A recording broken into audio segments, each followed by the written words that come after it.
c'est que deux sociologues de mes amis, M. Luc Boltanski et Mme Ève Chiapello, dans un article, dans un ouvrage dont le titre devrait vous réjouir, Le nouvel esprit du capitalisme,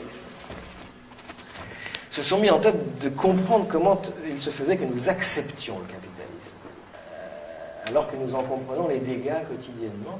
Et donc ils ont eu l'idée d'aller chercher la doctrine du capitalisme, sa théorie, dans les ouvrages de management. Puisqu'un ouvrage de management, monsieur, si je comprends bien votre façon de penser, c'est la théorie de l'exploitation mise dans un livre, comment nous exploiter, comment nous extorquer le maximum de plus-value avec le minimum de salaire, etc.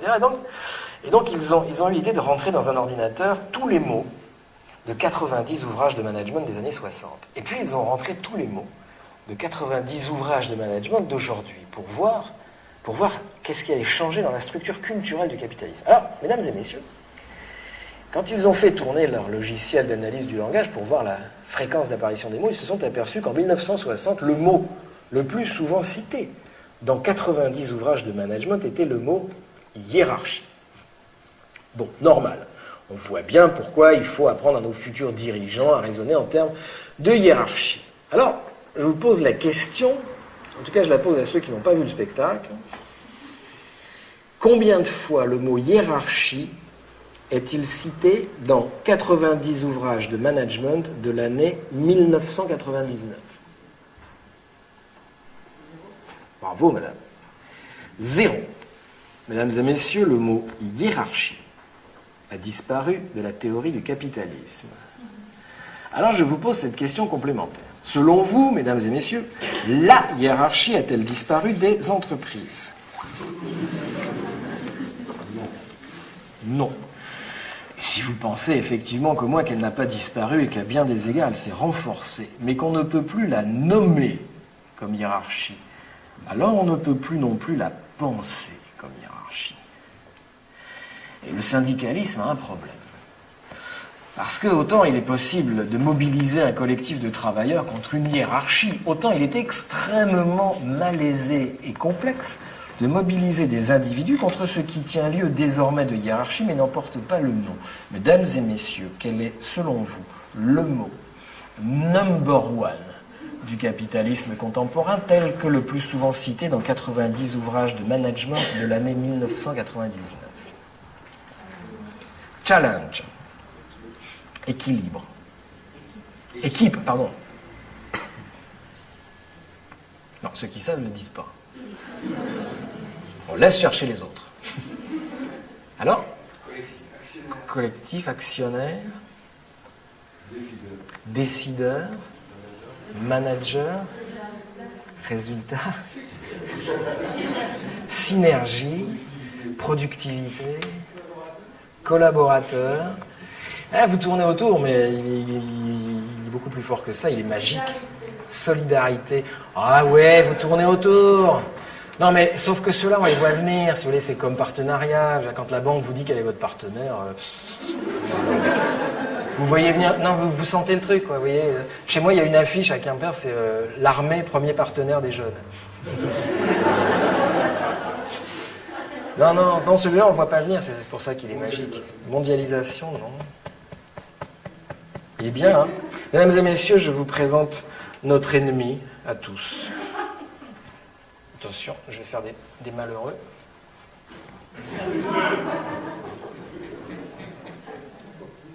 Eh oui. Parce que autant on peut mobiliser un collectif de travailleurs contre une hiérarchie, autant aller faire chier des gars qui ont un projet, c'est vraiment pas sympa. Il se trouve que c'est le même projet que celui du patron, tant mieux, ça prouve qu'il y a du lien social dans l'entreprise.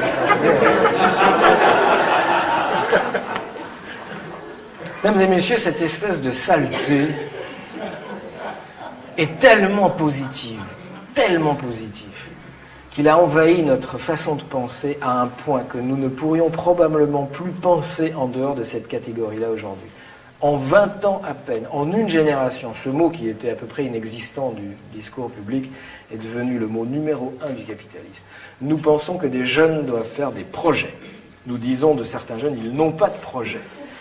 Et nous pensons que les vieux doivent faire des projets, les pauvres doivent faire des projets. Parfois, leur aide sociale est conditionnée à un projet.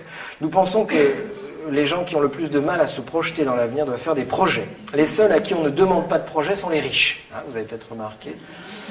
Nous pensons que nous devons avoir un projet de vie. Manifestement, vivre ne suffit plus. Il nous faut maintenant transformer notre vie en un processus productif permanent. Hein. Et il faut manifester notre désir de produire, hein, en ayant un projet de vie. Et donc cette espèce de saleté-là est un mot qui, sans que nous nous en rendions compte, transforme tout ce qui bouge en une marchandise, selon la définition marxiste de la marchandise, pour les trois qui restent dans la salle. Marchandise est un bien ou un service réalisé dans des conditions professionnelles qui testent sa pertinence sur un marché avec un bien ou un autre service équivalent. Et donc, mesdames et messieurs, quand il y a une vingtaine d'années, un éducateur travaillait avec des jeunes, il travaillait dans le moyen, voire le long terme, il travaillait sur 8 ans, sur 9 ans, sur 10 ans pour changer les mentalités. Aujourd'hui, il monte un projet avec des jeunes. Ce projet va durer 1 an. Ce projet a un début, mais surtout, il a une fin. Ce projet n'est pas fini, qu'on est déjà en train de préparer le projet suivant. Ce projet sera évalué positivement, même s'il a complètement raté. Nous n'avons plus le droit à l'échec, sans quoi nous n'avons pas la subvention. Quand on n'a plus le droit à l'échec, c'est le fascisme. Parce que c'est notre projet. Ce projet va entrer en concurrence avec tout un tas d'autres projets sur le marché de la subvention. Je pense que ce mot veut dire en réalité produit.